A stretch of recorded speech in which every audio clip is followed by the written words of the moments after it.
প্রতিটা বাচ্চাকে ছোটবেলা থেকে মানে অ্যাটলিস্ট 5-6 লেভেল থেকে পাইথন প্রোগ্রামিং শিখতে হবে।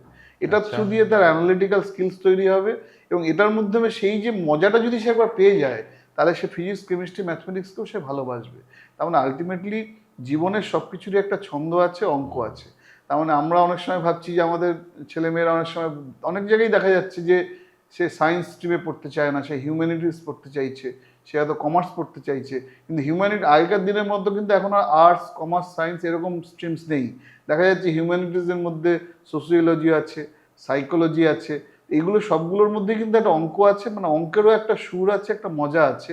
যে মুহূর্তে আমি মজাটা পাবো, আমার কিন্তু সঙ্গে সঙ্গে কেমিস্ট্রি, ফিজিক্স, ম্যাথমেটিক্স ভালো লাগতে শুরু করবে। তাহলে আমাদের এই সিস্টেমটার মধ্যে এই বাচ্চারা যে ভয় পাচ্ছে, ভয়টা কি করে কাটানো যায়, তাদের কি করে ভালো লাগে, কি করে তারা আনন্দ পায়, এখন ওই তথাকথিত নম্বর পাওয়ার দৌড় থেকে এদিকে যদি তাদের মুভ করা যায়, সেখানে একটা ইনস্ট্রুমেন্টাল গেম চেঞ্জার হতে পারে হচ্ছে পাইথন।